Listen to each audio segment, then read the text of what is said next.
Mic number 2 کی طرف، وہاں پر اگر کوئی غیر مسلم بھائی موجود ہیں تو سوال کر سکتے ہیں۔ ہاں، میں راجیش کدر بول رہا ہوں، میں ایک انجینئرنگ اسٹوڈنٹ ہوں۔ میں آج اپنے آپ کو بہت پراؤڈ فیل کر رہا ہوں کیونکہ میں آج ڈاکٹر ذاکر صاحب کے سامنے کھڑا ہوں۔ سر، میرا سوال یہ ہے کہ آپ کے ویلیویبل اسپیچ کے شروع میں آپ نے کہا تھا کہ قرآن ہی ایک ماتر ایسا کتاب ہے جو ہر جاتی ہر دھرم کے لیے ایک انسٹرکشنل مینوال ہے، لیکن میرا ماننا یہ ہے کہ ہر جاتی ہر دھرم کے لیے، جیسے ہندو کے لیے گیتا اور کرسچین کے لیے بائبل، یہ اپنا اپنا انسٹرکشنل مینوال ہے۔ سر، تو میرا سوال یہ ہے کہ کیا قرآن ہی ایسا کتاب ہے، کوئی دوسرا کتاب نہیں ہے جو دوسرے جاتی دوسرے دھرم کے لیے اس کا انسٹرکشنل مینوال ہوگا؟ بھائی صاحب نے بہت اچھا سوال پوچھا ہے۔ انہوں نے کہا ہے کہ میں نے میرے تقریر میں کہا کہ قرآن ساری جاتی کے لیے انسٹرکشن مینوئل ہے۔ میں نے میرے تقریر میں کہا کہ قرآن سارے انسانوں کے لیے انسٹرکشن مینوئل ہے۔ اور آپ کا یہ سوال ہے کہ آپ کے حساب سے وید اور بھگوت گیتا ہندو کے انسٹرکشن مینوئل کتاب ہے، قرآن مسلمان کی کتاب ہے، انسٹرکشن مینوئل ہے، تو کیا صرف قرآن ہی سارے انسانوں کے لیے انسٹرکشن مینوئل ہے، ایسی کوئی اور کتاب ہے کہ نہیں؟ یہ سوال بہت اچھا ہے۔ اس کا جواب قرآن مجید میں اللہ تعالیٰ فرماتے، سورہ رعد میں سورہ نمبر 13 آیت نمبر 38 میں اللہ تعالیٰ فرماتے لکل اجل کتاب، کہ ہر دور میں اللہ نے ایک کتاب نازل کی، ہر دور میں اللہ نے کتاب نازل کی۔ نام سے قرآن مجید میں 4 کتابوں کا ذکر ہے جو اللہ تعالیٰ نے ایک نازل کی، توراہ، زبور، انجیل اور قرآن۔ توراہ نازل کی گئی تھی موسیٰ علیہ السلام پر، زبور نازل کی گئی تھی داؤد علیہ السلام پہ، انجیل نازل کی گئی تھی عیسیٰ علیہ السلام پہ، اور قرآن جو آخری کتاب ہے نازل کی گئی تھی آخری پیغمبر محمد صلی اللہ علیہ وسلم پہ۔ آپ کا سوال ہے کہ صرف قرآن سارے انسانوں کے لیے، باقی کتاب نہیں ہے؟ ابھی یہ 4 کتابوں کا قرآن مجید میں ذکر ہے، لیکن قرآن مجید میں یہ بھی کہا گیا ہے کہ ہر دور میں ایک کتاب ہے۔ مثال کے طور پہ صحف ابراہیم، وہ بھی کتاب ہے۔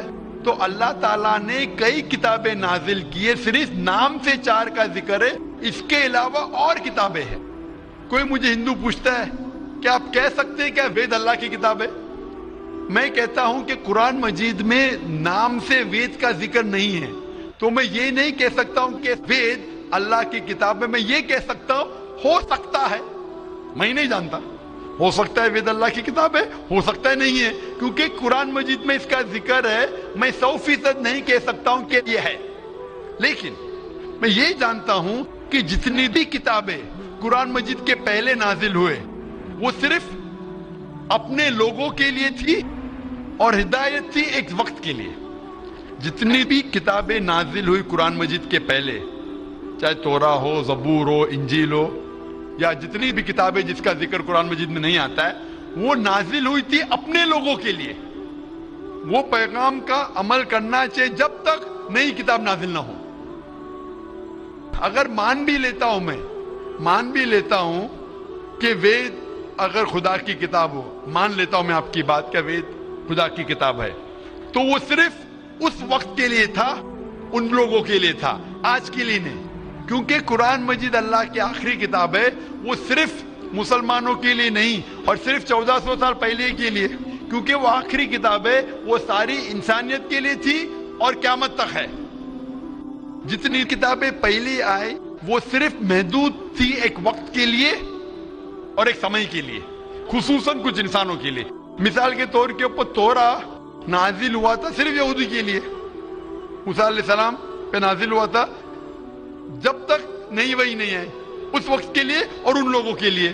آج کیونکہ قرآن مجید آخری کلام ہے، وہ صرف مسلمانوں کے لیے نازل نہیں کیا گیا تھا، صرف عربوں کے لیے نہیں لیکن سارے انسانوں کے لیے۔ اور جو قرآن مجید کا پیغام ہے وہ صرف 1400 سال پہلے کے لیے نہیں ہے، وہ قیامت تک کے لیے۔ اسی لیے اگر میں مان بھی لیتا ہوں وید خدا کا کلام تھا، وہ صرف اس وقت کے لیے تھا، اور جتنے بھی اللہ کے کلام جو قرآن مجید کے پہلے آئے وقت کے دوران ان میں ملاوٹ ہونے لگی۔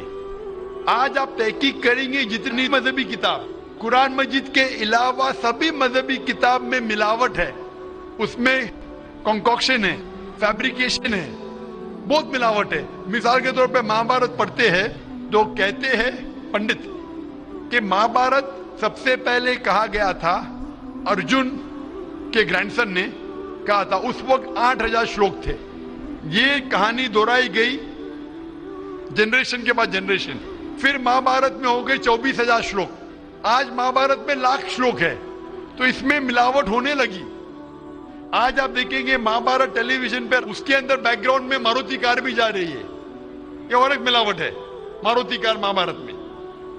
تو اسی لیے جتنی بھی کتابیں اللہ نے نازل کی, کیونکہ وہ سارے انسانیت کے لیے نہیں تھا اور قیامت کے لیے نہیں تھا, اللہ تعالیٰ نے اسے ضروری نہیں سمجھا محفوظ رکھنے کے لیے. بٹ کیونکہ قرآن مجید آخری کتاب ہے اور اللہ سبحانہ و تعالیٰ جانتے کہ ایک تا قیامت تک رہنے والی ہے, اسی لیے اللہ تعالیٰ فرماتے سورہ ہجر میں سورہ نمبر 15 آیت نمبر 9 میں کہ ہم نے قرآن نازل کیا, ہم اس کی حفاظت کریں گے. تو اسی لیے یہ کہنا کہ باقی کتاب, تو آج قرآن مجید صرف مسلمانوں کے لیے نہیں, سارے انسانوں کے لیے. چاہے آپ ہندوستان میں رہ رہے ہو, چاہے پاکستان میں جی رہے ہو, چاہے سعودی عربیہ میں, چاہے امریکہ میں, چاہے یو کے میں, چاہے آپ ہندو مذہبی خاندان میں پیدا ہو یا عیسائی خاندان میں پیدا ہو یا مسلمان خاندان میں پیدا ہو, آج سارے انسانوں کو اللہ کے آخری پیغام قرآن مجید پڑھنا چاہیے, اس پہ عمل کرنا چاہیے, اس کی بات ماننا چاہیے. اسی لیے میں کہتا ہوں قرآن مجید سارے انسانوں کے لیے. یہ چیز میں وید کے بارے میں نہیں کہہ سکتا ہوں, کیونکہ اگر آپ تحقیق کرتے ہیں وید میں بھی ملاوٹ ہے.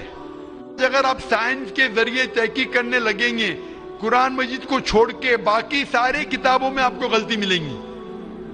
تو یہ غلطی میں اللہ کو منسوب نہیں کر سکتا ہوں. میں نہیں کہہ سکتا ہوں یہ غلطی بھگوان نے کی, ایشور نے کی, اللہ نے کی, کیونکہ یہ جتنی کتابیں قرآن مجید کے پہلے آئے وہ صرف محدود تھی کچھ لوگوں کے لیے اور محدود تھی وقت کے لیے. اللہ نے, بھگوان نے, ایشور نے اسے محفوظ رکھنے کی ضرورت نہیں سمجھی. آج کیونکہ قرآن مجید آخری پیغام ہے اللہ کا, اللہ تعالیٰ کہ وہ محفوظ رکھیں گے.